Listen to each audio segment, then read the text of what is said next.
کیا ہے. جیسے کہ امام بخاری کی آخری حدیث ہے, قال مصنف رحمۃ اللہ علیہ حدثنا احمد بن اشکاب قال حدثنا محمد بن فضیل عن عمارة بن الكعكع عن ابی زرعة عن ابی ہریرہ رضی اللہ تعالی عنہ قال قال النبی صلی اللہ علیہ وسلم کلمتان حبیبتان الی الرحمن الی آخر. اب یہ پوری سند امام بخاری نے پیش کیا اور یہ دعویٰ کیا ہے کہ یہ جو ہم نے حدیث پیش کی ہے, جو نبی کریم صلی اللہ علیہ وسلم کا جو فرمان پیش کیا ہے, یہ فرمان جو ہے دراصل ہمارے پاس اس کی پوری ایک چین موجود ہے, نیریٹرز کی جو چین موجود ہے, اور اس چین کے ذریعے ہم یہ ثابت کر سکتے ہیں کہ یہ رسول اللہ صلی اللہ علیہ وسلم کی حدیث ہے. لیکن بائبل کے اندر کوئی سند نہیں ہے, بائبل کے اندر کسی قسم کی بھی کوئی چین نہیں ہے, بلکہ بائبل کا جو انتخاب کا جو طریقہ تھا, اس کو تھوڑا سا ہلکا دیں جی, بائبل کی جو انتخاب کا جو طریقہ تھا وہ بڑا عجیب تھا. اور یہاں تو آپ کو پتا ہے کہ قرآن مجید کے حوالے سے, قرآن مجید کی جمع و تدوین کے حوالے سے کس قسم کی محنتیں کی گئی ہیں, یہ پوری ایک اس کی تاریخ موجود ہے, میں اس پر نہیں آؤں گا. تو بائبل کے حوالے سے ہم یہ دیکھتے ہیں کہ بائبل کی جو 4 اناجیل ہیں, یہ 4 اناجیل کو انہوں نے کس طرح سے جو ہے وہ قبول کیا. باقاعدہ تاریخ کے اندر یہ بات لکھی ہوئی ہے کہ ایک ٹیبل رکھا گیا اور بہت ساری اناجیل تھی, اور اس وقت عیسائی علماء نے یہ کہا کہ ہمیں کیسے پتہ چلے گا کہ اس میں سے جو انجیل ہے صحیح والی انجیل کون سی ہے. انہوں نے کیا کیا کہ ساری اناجیل جو ان کے پاس اس وقت موجود تھی, انہوں نے اس کو ٹیبل پر رکھا اور کمرہ بند کر دیا, اور اس میں کیا شرط تھی کہ جو اناجیل گر جائیں گی وہ ہماری نہیں ہوں گی, وہ کلیسا کی طرف سے نہیں ہوں گی, اور جو اناجیل علی المنضدہ ٹیبل پر برقرار رہیں گی وہ اناجیل ہماری اپنی ہوں گی. تو کہتے ہیں کہ بھئی صبح آنے کے بعد جب کمرہ کھولا تو پھر جب دیکھا کہ تقریباً اناجیل گری ہوئی تھی, اور 4 قسم کی جو معروف انجیل جو ہیں, اناجیل جو ہیں, متی کی انجیل, یوحنا کی انجیل اور مرقس کی انجیل, اور یہ ساری اناجیل جو 4 قسم کی جو اناجیل تھیں وہ ٹیبل پر تھی. تو انہوں نے کہا کہ اب یہی اناجیل ہمارا دین ہے. آپ سمجھ رہے؟ بات یہ ہے کہ ان حوالے سے اگر ہم بات کرتے ہیں تو ان کے پاس تحقیق کا کوئی ذریعہ نہیں ہے کہ اگر وہ ہمیں یہ بتائیں کہ جی ہمارے پاس جو ہے وہ تحقیق کا ذریعہ ہے اور ہم نے اس طرح سے جو ہے بائبل کو پروف کرتے ہیں. ہمارے یہاں زیادہ تر جو تیاریاں ہوتی ہیں تقابل کے حوالے سے, وہ دیکھا دیکھی, معذرت کے ساتھ تیاری کا کیا طریقہ رہا. کوئی کتاب اگر ہم پڑھتے ہیں, کیونکہ لازمی سی بات ہے علماء میرے سامنے بیٹھے ہوئے ہیں, تو میری کوشش ہوگی کہ کچھ ایسے نکات دیے جائیں کہ جس سے فوائد حاصل ہو جائیں, ورنہ اگر وہ ریپیٹ والی جو باتیں جو ایک چل رہی ہیں, بھائی تقابل یہ آیا تو اس کے ساتھ پیش کر دیتے کہ جی ٹکراتے ہیں جی ہم جیت گئے, نہیں ایسا نہیں ہے. بات یہ کہ کچھ ایسا مواد پیش کیا جائے کہ جس سے فوائد حاصل ہو سکیں. اور اس کے لیے سب سے بہترین بات میں آپ کو بتاتا چلوں کہ تقابل ادیان کے خصوصاً عیسائیت کے حوالے سے 3 کتابوں کا مطالعہ لازمی کریں. شیخ الاسلام ابن تیمیہ, نام سنا ہے؟ امام ابن تیمیہ رحمۃ اللہ علیہ, وہو معروف بین اہل علم, بڑے معروف ہے اہل علم کے درمیان یہ. اور ان کی جو کتاب ہے الجواب الصحیح لمن بدل دین المسیح, یہ ان کی معروف کتاب ہے. آپ لوگوں میں سے کسی نے مطالعہ کیا اس کتاب کا, الجواب الصحیح کا؟ الحمدللہ میں اس کتاب کا اللہ تعالیٰ کی توفیق سے 3 کتابوں کا جو ہے وہ آپ یہ سمجھ لیں اختصار کر رہا ہوں اردو کے اندر. اس میں سے ایک یہ ہے. اچھا, الجواب الصحیح کا جو منہج ہے نا, وہاں کا ان کا جو منہج ہے, طلباء اس منہج کو ذہن میں رکھیں. الجواب الصحیح شیخ الاسلام نے تیمیہ رحمۃ اللہ علیہ نے کب لکھا؟ عیسائی آئے اور کہنے لگے کہ ہمارے پاس 17 سوالات ہیں. کتنے؟ ہمارے پاس 17 سوالات ہیں. اگر آپ ان 17 سوالات کے جوابات دے دیں گے ہم مسلمان ہو جاتے ہیں. کس نے کہا؟ عیسائیوں نے. شیخ الاسلام نے تیمیہ رحمۃ اللہ علیہ الجواب الصحیح لمن بدل دین المسیح کے اندر ان 17 سوالات کے جوابات دیے. عرب سے یہ کتاب 5 جلدوں پر شائع ہوئی, 3,500 صفحوں پہ یہ کتاب. آپ سمجھ لیں 17 سوالات کے لیے 3,500 صفحوں کی کتاب لکھ دی. 17 سوالات کے لیے. اچھا اس میں سے ایک سوال کیا تھا وہ بھی میں آپ کے سامنے آپ کی تو ہے شوق کو بڑھانے کے لیے ایک آدھا سوال رکھ دیتا ہوں. ابن تیمیہ سے پہلا سوال یہ ہوا کہ آپ یہ بتائیے, آپ یہ کہتے ہیں کہ رسول اللہ صلی اللہ علیہ وسلم کی نبوت تمام انسانوں کے لیے, ایسا ہی ہے نا؟ اور آج ہم جو بات کر رہے ہیں نا, ذہن میں رکھیے گا, معافی چاہتا ہوں میں, صرف دین اسلام کی ترجمانی کر رہا ہوں. ان الدین عند اللہ اسلام, اللہ کے نزدیک اگر کوئی دین ایکسیپٹیبل ہے تو وہ اسلام ہے, اور ہمارے لیے سب سے پہلے اسلامی ہونا چاہیے. میں اور آپ کی میری محبت دین اسلام کے لیے ہے جی. الحب فی اللہ والبغض فی اللہ, ھذا مہم, ضروری ہے یہ. تو ابن تیمیہ رحمۃ اللہ علیہ نے فرمایا کہ جی آپ یہ 17 سوالات لائے ہیں, اور اس میں سے پہلا سوال یہ تھا کہ جی آپ یہ کہہ رہے ہیں کہ آپ کے نبی تمام انسانوں کے لیے ہیں اور قیامت تک کے انسانوں کے لیے ہیں, اور آپ یہ کہتے ہو کہ یسوع مسیح سے زیادہ درجہ آپ کے نبی محمد صلی اللہ علیہ وسلم کا ہے. یاد رکھیں عیسیٰ علیہ السلام کو رسول نہیں مانتے, آپ کو پتا ہوگا یہ, ٹھیک ہے. اب ہوا یہ کہ انہوں نے کہا کہ سوال ہمارا یہ ہے کہ یسوع مسیح مردوں کو زندہ کرتے تھے. قرآن مجید میں بھی ذکر ہے اس کا, سورہ مائدہ میں بھی ہے, سورہ نمبر 5 کی آیت نمبر 10 میں, اور وہاں پر یہ حکم ہے کہ یہ ذکر ہے کہ بِإِذْنِ اللہ, اللہ تعالیٰ کے حکم سے. تو انہوں نے یہ کہا کہ اگر رسول اللہ صلی اللہ علیہ وسلم بقول آپ کے, شیخ الاسلام سے سوال ہوا یہ الجواب الصحیح لمن بدل دین المسیح کے اندر, تو پھر آپ یہ بتائیے کہ آپ کے نبی نے کس مردے کو زندہ کیا؟ ہمارے رسول اللہ صلی اللہ علیہ وسلم پر یہ اعتراض آتا ہے, اور آپ کو بتاتا چلوں میں, یہ عرب سے ایک میگزین چھپتا ہے, پتہ نہیں اب چھپ رہا ہے کہ نہیں چھپ رہا, المقتبس کے نام سے. اس میں یہ لکھا ہوا ہے, مینشن کیا گیا ہے کہ تقریباً نبی کریم صلی اللہ علیہ وسلم کی ذات گرامی پر, نبی علیہ السلام کی ذات گرامی پر 200 سال کے اندر 60,000 کتابیں لکھی گئی ہیں آپ کی ذات کے خلاف. مجھے بتائیے, اگر ہم حساب کتاب لگاتے ہیں تو ہر 2 دن, پونے 2 دن یا 2.5 دن کے اندر نبی پاک صلی اللہ علیہ وسلم کے خلاف ایک کتاب لکھی گئی ہے. مجھے بتائیے کہ کیا ہم ایک مہینے میں بھی ایک صفحہ اللہ کے نبی صلی اللہ علیہ وسلم کی ذات کے دفاع کے لیے لکھتے ہیں؟ بتائیے, سوچئے. بالکل نہیں. اب مارکیٹ چلے جائیے, آپ دیکھیں کہ نبی علیہ السلام کی ذات کے دفاع کے لیے کتنی کتابیں لکھی گئی ہیں, بہت کم ہے, نہ ہونے کے برابر ہے. تو شیخ الاسلام سے یہ سوال کیا کہ آپ یہ کہتے ہیں کہ رسول اللہ صلی اللہ علیہ وسلم قیامت تک کے لیے نبی ہیں, بتائیے آپ کے نبی نے کب کسی مردے کو زندہ کیا؟ جی یہ سوال کیا, کیا آپ لوگوں میں سے کوئی اس کا کچھ تھوڑا بہت جواب دے سکتا؟ کسی مردے کو زندہ کرنا.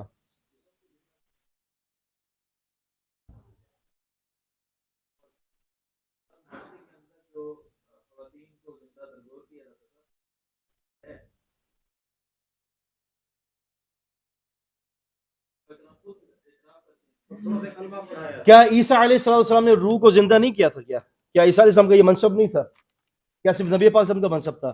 عفوا, شیخ الاسلام ابن تیمیہ رحمۃ اللہ علیہ نے فرمایا کہ آپ کے نبی نے مردے کو زندہ کیا, روح کو لوٹایا. ایک بندہ زندہ تھا, فہمتم شباب, ایک بندہ زندہ تھا, مر گیا, اور عیسیٰ علیہ السلام نے دوبارہ اس کے اندر روح کا اعادہ فرما دیا, دوبارہ روح لوٹائی. ابن تیمیہ نے فرمایا کہ ایسا ہی ہے. کہا ایسا ہے؟ کہا کہ ہمارے نبی نے اس سے بڑا معجزہ کر کے دکھایا ہے.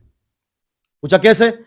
کہا کہ ہمارے نبی نے تو یہ کر کے دکھا دیا کہ جس کے اندر روح تھی نہیں اس کے اندر روح پیدا کر دی.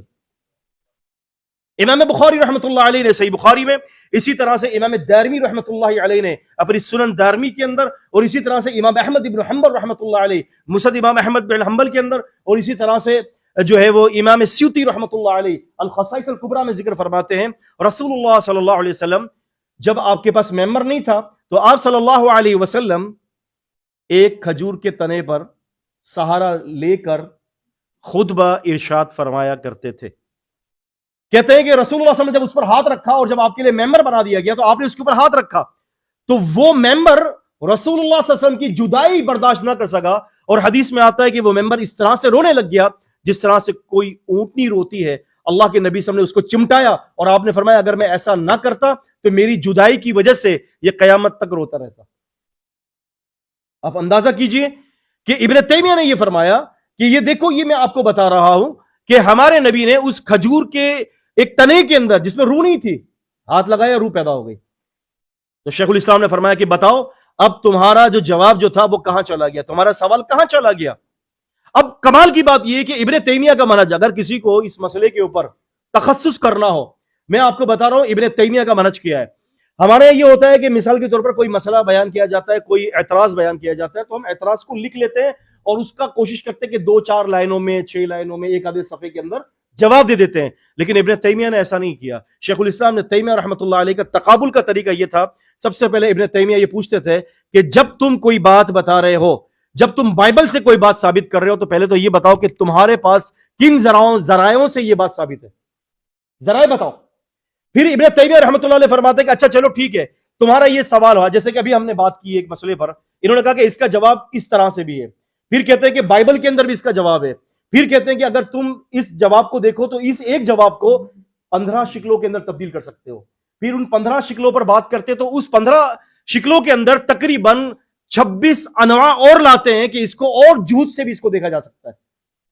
اس طرح سے ابن تیمیہ رحمۃ اللہ علیہ نے 3500 صفحات کے اوپر عیسائیت کے اوپر یہ کتاب لکھی ہے. تو پہلی کتاب جو ابن تیمیہ رحمۃ اللہ علیہ کی ہے، الجواب الصحیح لمن بدل دین المسیح کے نام سے، اس کتاب کا مطالعہ کریں. اور اس کتاب کی ایک خصوصیت یہ بھی ہے کہ اس کتاب کے اندر ابن تیمیہ رحمۃ اللہ علیہ نے رسول اللہ صلی اللہ علیہ وسلم کی تقریباً 30 پیشن گوئیوں کا ذکر فرمایا ہے. کتنی؟ 30 تقریباً، کہ نبی کریم صلی اللہ علیہ وسلم کا جو ذکر جو ہے، آپ صلی اللہ علیہ وسلم کے جو ہے مبارک اوصاف جو ہیں، وہ آج بائبل کے اندر موجود ہیں. اگر ہم پڑھتے ہیں بائبل کو، بک آف ڈیٹانومی بائبل کے شروع کا ہے، کتاب استثناء جس کو ہم کہتے ہیں، اس کے اندر چیپٹر نمبر 18، 19 اور 20 اور 21 اور 22 کے اندر وہاں پر یہ لکھا ہوا ہے کہ اللہ تعالیٰ نے موسیٰ علیہ السلام کو یہ کہا کہ میں آپ کے جیسا ایک رسول بھیجوں گا. کیا فرمایا؟ میں آپ کے جیسا ایک رسول بھیجوں گا اور اس کے منہ میں اپنا کلام ڈالوں گا اور وہ دین اسلام کو لوگوں تک پہنچائے گا. یعنی موسیٰ علیہ السلام کو یہ کہا کہ آپ کے جیسا رسول بھیجوں گا. اب موسیٰ علیہ السلام اور رسول اللہ صلی اللہ علیہ وسلم کے درمیان عیسیٰ علیہ السلام ہے، لیکن عیسیٰ علیہ السلام موسیٰ علیہ السلام جیسے نہیں ہے. اس کی وجہ کیا ہے؟ عیسیٰ علیہ السلام کو اللہ تعالیٰ نے بغیر باپ کے پیدا کیا، اسی لیے موسیٰ علیہ السلام جیسے نہیں ہے. نبی کریم صلی اللہ علیہ وسلم کو اللہ تعالیٰ نے ماں باپ کے ذریعے پیدا فرمایا، جیسے کہ موسیٰ علیہ السلام کو.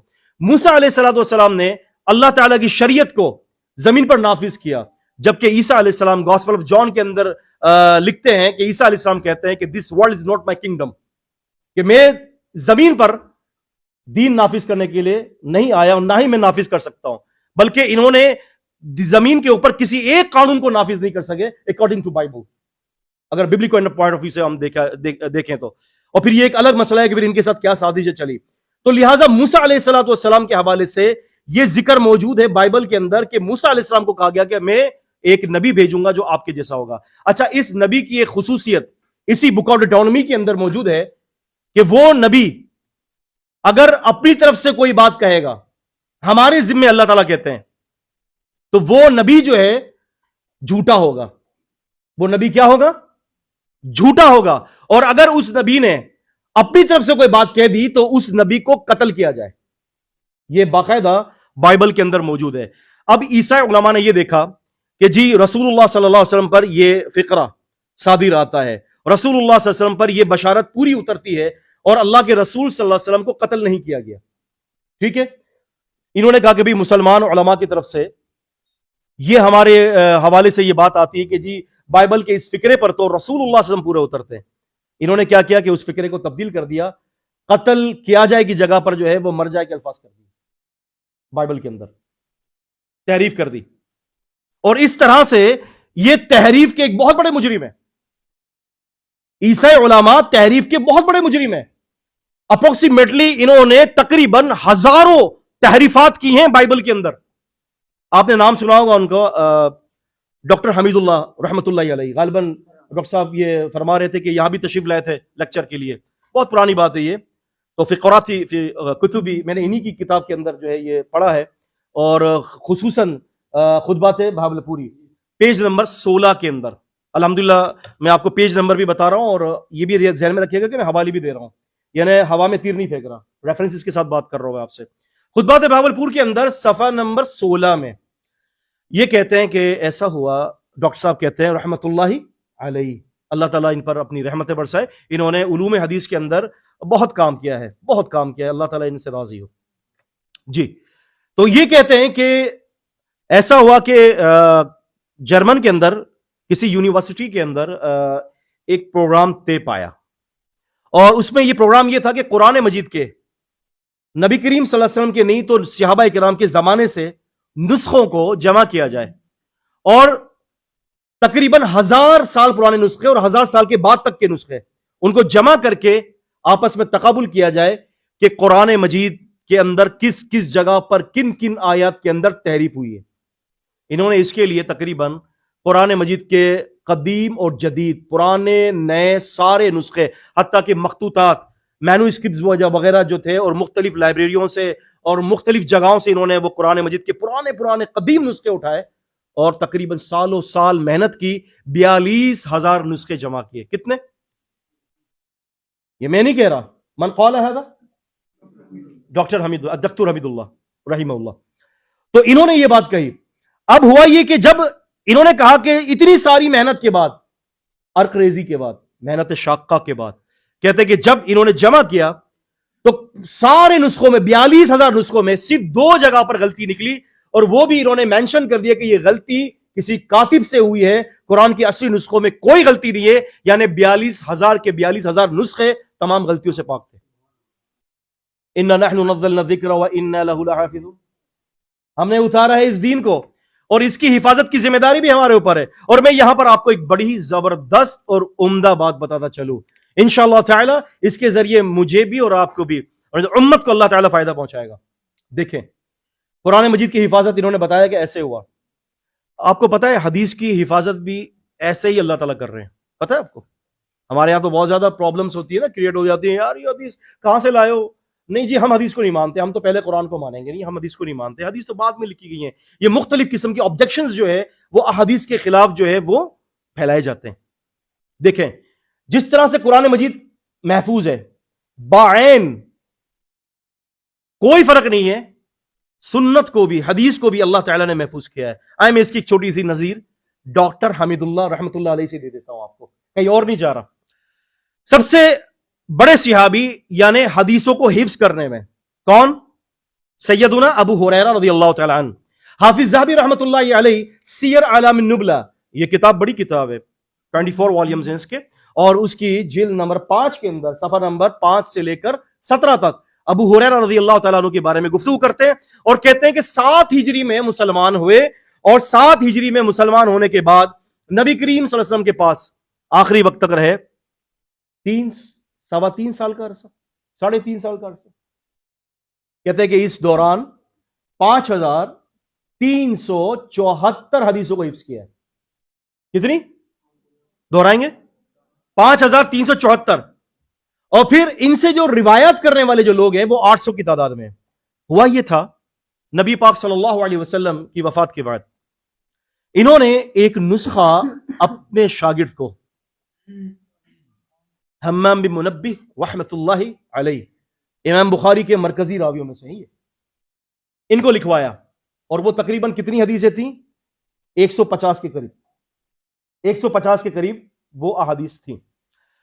اب ابو ہریرہ رضی اللہ تعالیٰ عنہ نے یہ حدیثیں حمام بن منبہ رحمۃ اللہ علیہ کو لکھوا دیں۔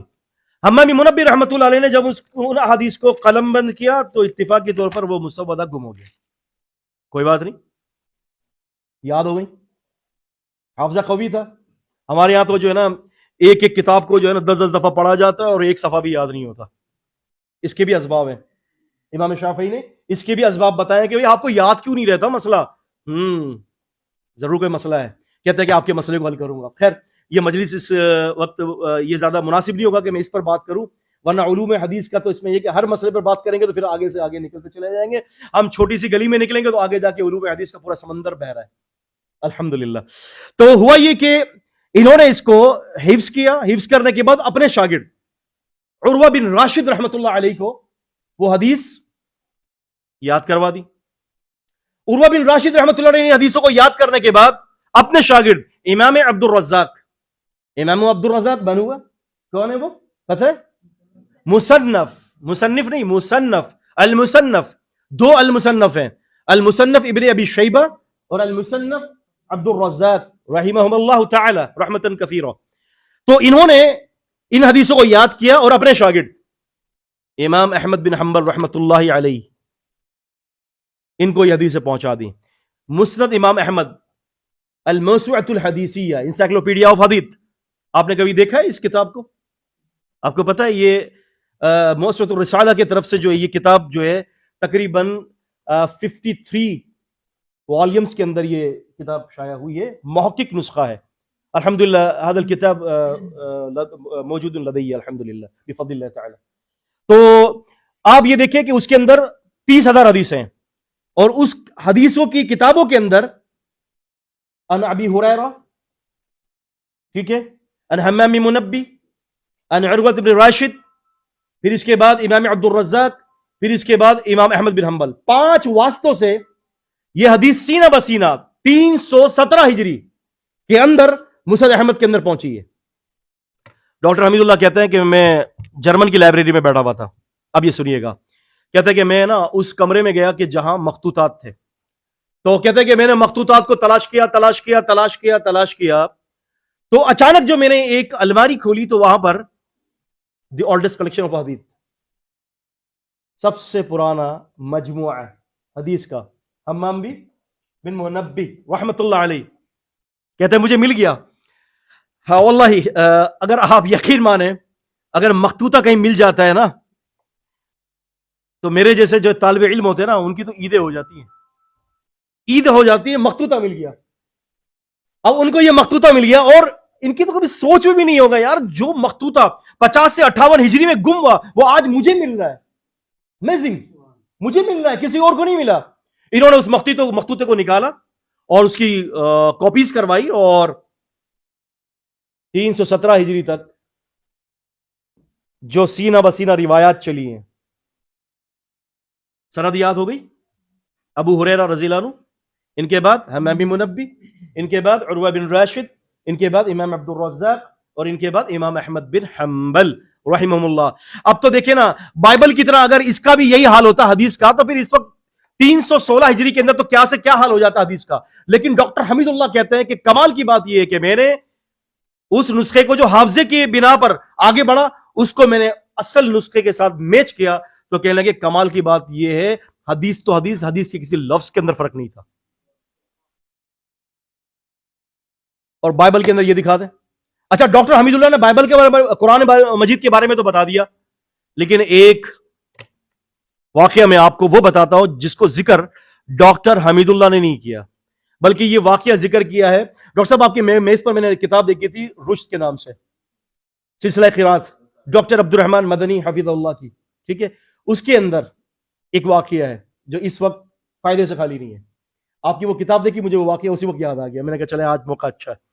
واقعہ یہ کہ پھر اس کے بعد جب قرآن مجید کے حوالے سے انہوں نے 42,000 نسخوں کو دیکھا اور اس میں کوئی بھی غلطی نہیں تھی الحمدللہ, تو انہوں نے پھر یہی کام عیسائیوں نے بائبل پر کیا, اور اسی طرح سے 1000 سال کے پرانے نسخوں کو لے کر جمع کیا, ایک ٹیم کو بٹھایا, اور اس پر بھی ٹیم کوئی مسلمان علماء کی نہیں بٹھائی, سارے عیسائی علماء تھے.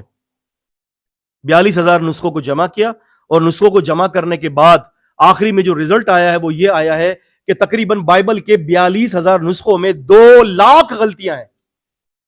کتنی؟ 2 لاکھ غلطیاں ہیں. اب عزیزان گرامی, میں آپ سے یہ بات کہتا چلوں کہ آپ دیکھا آپ نے کہ قرآن مجید کس طرح صحت کے ساتھ محفوظ ہے, بائبل اس کا عشر اشیر بھی نہیں ہے. بلکہ میں اگر یوں کہوں آپ سے کہ اگر آپ کے پاس آپ سے کسی عیسائی سے بات ہو, آپ پہلی فرصت میں یہ بات کریں کہ یار یہ بائبل وہی ہے جو یسوع مسیح کی تھی, وہ کہیں گے ہاں انہی کی تعلیمات ہے.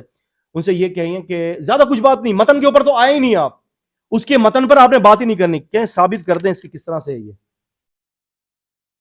ثابت کریں. وہ آپ کہیں گے کہ وہ آپ سے کہیں گے کہ اس طرح سے اس نے لکھی, نہیں ہو ہی نہیں سکتا.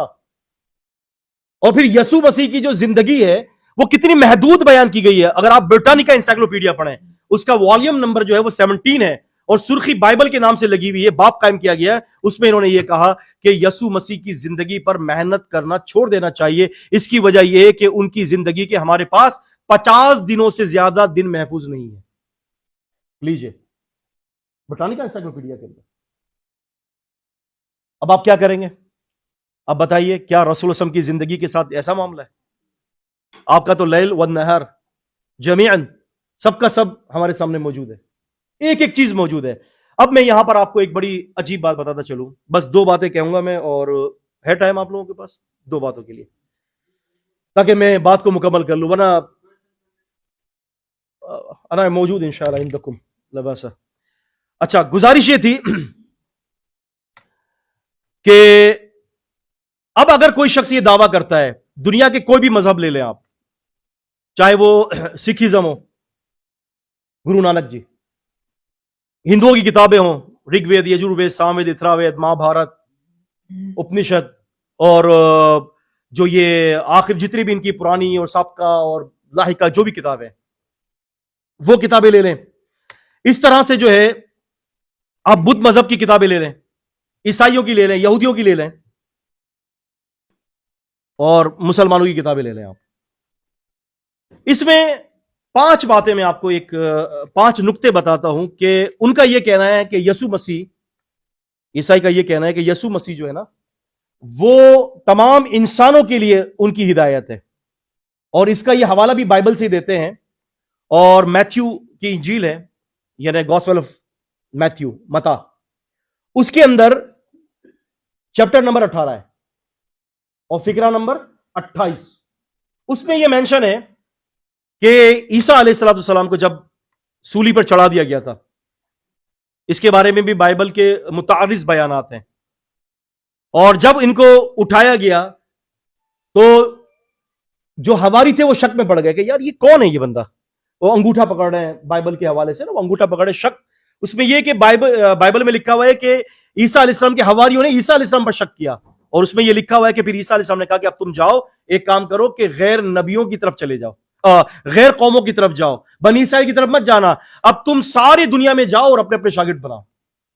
بائبل کا یہ فقرہ حقیقی طور پر متعارض ہے ان فقرات سے کہ جس کا ذکر جو ہے وہ متا کی انجیل کے اندر چیپٹر نمبر 10 اور فقرہ نمبر 5 اور 6, اور چیپٹر نمبر جو ہے وہ 15 اور فقرہ نمبر 24 کے اندر, جہاں عیسیٰ علیہ السلام نے فرمایا تھا کہ میں صرف بنی اسرائیل کے لیے بھیجا گیا ہوں, اس کے ساتھ زبردست قسم کا ٹکراؤ موجود ہے, اور تطبیق کی کوئی صورت نہیں ہے. اور یہ ماننا پڑے گا. آپ کو پتا ہے نا کہ ہر 50 سے 100 سال کے بعد ان کا ایک اسٹینڈرڈ ریوائز جو ایک نسخہ آتا ہے ان کا, کہ اس میں چھانٹی کرتے ہیں, یہ بائبل کے ورسز کو الگ کر لیتے ہیں. ابھی ایک نسخہ ان کی طرف سے واشنگٹن سے ایک چھپا ہے, وہ میرے پاس موجود ہے. اس کے اندر انہوں نے یہ والا جو دوسرا جو فقرہ ہے کہ تم جاؤ اور سارے دنیا کے لوگوں کو اپنا شاگرد بناؤ, انہوں نے کہا کہ یہ فقرہ جو ہے وہ جھوٹا ہے. کیا کہا؟ جھوٹا ہے. ابھی بھی کام ہو رہا ہے, ابھی بھی تسلی نہیں ہوئی. پتہ نہیں بائبل کے اندر کتنے زیادہ ایسے جو ہے وہ اسٹیٹمنٹس اتنی ساری موجود ہوں گی جو سمجھ میں, ان کو خود کو بھی سمجھ میں نہیں آ رہی بائبل کیا شے ہے, لیکن اب مجبوری ہے نا. آپ کو تو پتہ ہے نا پھر مذاہب کے اندر اور مسالک کے اندر کیا کیا مجبوریاں ہوتی ہیں. اب یہ تو ہم نے بات کرنی نہیں ہے, مجبوریاں تو بہت زیادہ ہوتی ہیں. تو بالکل ان کے ساتھ بھی یہی مجبوری ہے, لیکن وہ حقیقت کو جانتے ہیں. یعرفونہ کما یعرفون ابناءہم, نبی علیہ السلام کو, دین اسلام کو, قرآن کو ایسے پہچانتے ہیں جیسے یہ اپنی اولادوں کو پہچانتے ہیں. تو اب یہ ہے کہ ان جتنے بھی مذاہب ہیں آپ ان کو دیکھ لیں, اور ہم بنیادی طور پر دنیا کے ہر مذہب سے تعلق رکھنے والے سے ہم کچھ 5 سوالات کرتے ہیں. کیا تیار ہے آپ ان سوالات کے لیے؟ آئیے. پہلا سوال, یہ کہتے ہیں یسوع مسیح اسوہ ہے, وہ کہتے ہیں گرو نانک اسوہ ہے. کون کیا کہتا ہے, کون کیا کہتا ہے, کون کیا کہتا ہے؟ پہلا نقطہ یہ ہے کہ جس کو آپ اسوہ بنا رہے ہیں, چلیں عیسیٰ علیہ السلام کی مثال لے لیجئے, سب سے بڑا مذہب یہی ہے اسلام کے مقابلے میں اس وقت. تو کیا عیسیٰ علیہ السلام نے اپنی زندگی میں یہ کہا تھا کہ میں تمام انسانوں کے لیے یا صرف بنی اسرائیل کے لیے اسوہ ہوں؟ کیا کبھی دعویٰ کیا ہے؟ کہیں بائبل کے اندر یہ کوئی فقرہ موجود ہے؟ جی ہے کہیں؟ لیکن رسول اللہ صلی اللہ علیہ وسلم نے کیا فرمایا؟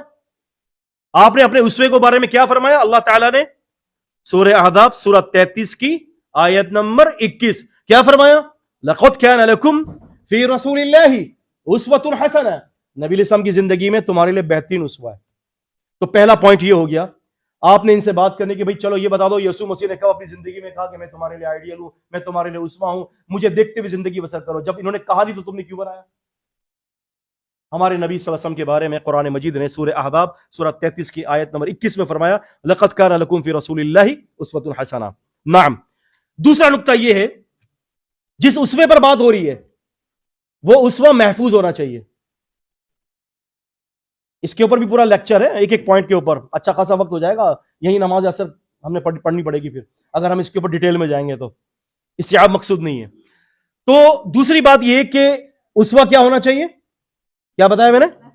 محفوظ ہونا چاہیے. اور رسول اللہ صلی اللہ علیہ وسلم کا تو اسوہ محفوظ ہے قرآن مجید کی صورت میں اور حدیث کی صورت میں. نبی پاک صلی اللہ علیہ وسلم وضو بنایا کرتے تھے تو حدیث کے اندر آتا ہے کہ آپ صلی اللہ علیہ وسلم وضو بنایا کرتے تھے. آپ صلی اللہ علیہ وسلم مسکراتے تھے، حدیث کے اندر مسکرانا بھی ہے. آپ صلی اللہ علیہ وسلم کبھی کسی بات پر غصے ہوتے تھے لیکن اس کا اظہار نہیں کرتے تھے، لیکن چہرے مبارک سے پتہ چل جاتا تھا. ٹھیک ہے، اظہار کبھی بھی نہیں کرتے تھے کیونکہ اظہار کرنا جو ہے غصے کا جو ہے وہ کسی بہادر کا کام نہیں ہوتا. اور نبی پاک صلی اللہ علیہ وسلم بہت بڑے بہادر تھے اور آپ کی مثال کوئی نہیں ہے انسانوں میں. ٹھیک ہے، لیکن چہرے مبارک کا رنگ متغیر ہو جاتا اور کبھی نبی کریم صلی اللہ علیہ وسلم مزاح بھی کیا کرتے تھے. اچھا دو باتیں اس میں رکھ لیں، ایک ہوتا ہے مذاق قاف کے ساتھ اور ایک ہوتا ہے مزاح ہاں کے ساتھ. نبی پاک صلی اللہ علیہ وسلم مزاح کیا کرتے تھے؟ اور بتاؤں ایک دفعہ کیا کہا نبی صلی اللہ علیہ وسلم نے خواتین کو، بوڑھی خواتین جمع تھی. آپ نے فرمایا کہ بھائی جتنی بوڑھی خواتین ہیں وہ سن لو بھائی. اچھا جی متوجہ ہو گئی بوڑھی خواتین، کوئی خاص پیغام؟ آپ نے فرمایا تم لوگ جنت میں نہیں جاؤ گی، بوڑھی خواتین جنت میں نہیں جائیں گی. اب وہ ہوا یہ کہ جب یہ سنا ان صحابیات کی تو آنکھوں سے آنسو آ گئے. اللہ کی قسم یہ بات کیا کہہ رہے ہو، ہم جنت میں نہیں جائیں گے. آپ نے فرمایا تم لوگ جنت میں نہیں جاؤ گے، یہ تم بوڑھی خواتین جنت میں نہیں جاؤ گی. تو کہنے لگی پھر آپ نے فرمایا بھائی تم کیوں پریشان ہو رہی ہو، جوان ہو کر جاؤ گی. آپ اندازہ کر. ایک دفعہ ایک صاحب آئے نبی علیہ السلام کے پاس، کہتے ہیں اللہ کے رسول صلی اللہ علیہ وسلم. اب یہ دیکھیں مزاح کرنا نبی کریم صلی اللہ علیہ وسلم کا حقیقت کے اوپر مبنی تھا. میری کتاب الحمدللہ آ رہی ہے ابھی عنقریب انشاءاللہ تعالیٰ طباعت سے آراستہ ہو جائے گی. نبی کریم صلی اللہ علیہ وسلم بطور معالج نفسیات، اور ڈاکٹر صاحب حفظہ اللہ تعالی، اللہ تعالیٰ ان کو جزائے خیر دے، انہوں نے اس کے اوپر تقریض لکھی ہے بفضل اللہ تعالیٰ. تو انشاءاللہ عنقریب وہ کتاب آ جائے گی اور میں نے اس میں نفسیاتی پہلو سے کہ لوگوں کو ایسی بات کہنا جو حقیقت پر مبنی ہو اور ان کے چہرے پر مسکراہٹ ہو جائے، یہ بھی صدقہ ہے. نبی کریم صلی اللہ علیہ وسلم کے پاس ایک شخص آتا ہے، کہتا ہے اللہ کے رسول صلی اللہ علیہ وسلم مجھے کوئی سواری کے لیے جانور دیجیے. آپ نے فرمایا کہ ٹھیک ہے ہم تمہیں اونٹ کا بچہ دے دیں گے. کہتے ہیں اللہ کے رسول اونٹ کا بچہ کیا کرنا ہے، میں نے اونٹ کا بچہ میں کیا کروں گا، مجھے تو اونٹ چاہیے صحت مند جس کے اوپر بیٹھ کے میں سواری کروں. آپ نے فرمایا کہ یار جو تم اونٹ مانگ رہے ہو وہ بھی تو کسی کا بچہ ہے. آپ دیکھیں مسکراہٹ آ گئی چہرے پر. تو یہ چیزیں بھی نبی پاک صلی اللہ علیہ وسلم کی محفوظ ہیں. مسواک کرتے تھے وَيَقُولُ آیا، نبی صلی مسواک فرماتے، صحابی فرماتے آ کی آواز آتی تھی. اب یہ آواز کا محفوظ کرنا حدیث کی کتابوں میں یہ کوئی اس سے کوئی خاص علمی فائدہ نہیں ہے، لیکن اتنا بڑا فائدہ یہ ہے کہ نبی پاک صلی اللہ علیہ وسلم کے اس بات کو بھی اللہ تعالیٰ نے محفوظ کیا. اس میں فائدہ یہ تھا کہ نبی پاک صلی اللہ علیہ وسلم نے مسواک کی، لیکن وَيَقُولُ آ حلق مبارک تک لے جاتے تھے مسواک. اتنی طہارت، السواک مطہرۃ للفم ومرضاۃ للرب او کما قال النبی صلی اللہ علیہ وسلم، یہ بھی محفوظ کر دیا گیا ہے. تو اسوہ کیا ہونا چاہیے؟ اسوہ محفوظ ہونا چاہیے. اچھا اسوہ ہر ڈپارٹمنٹ کے لیے ہونا چاہیے. اگر آپ بدھا کو دیکھ لینا، انہوں نے آخری عمر کے اندر ایک درخت کے نیچے زندگی گزار دی. آپ گزار سکتے ہیں؟ چھوڑ دیں گھر والوں کو، کام کاج کو چھوڑ دیجئے، درخت کے نیچے گزار. لیکن اللہ کے رسول صلی اللہ علیہ وسلم نے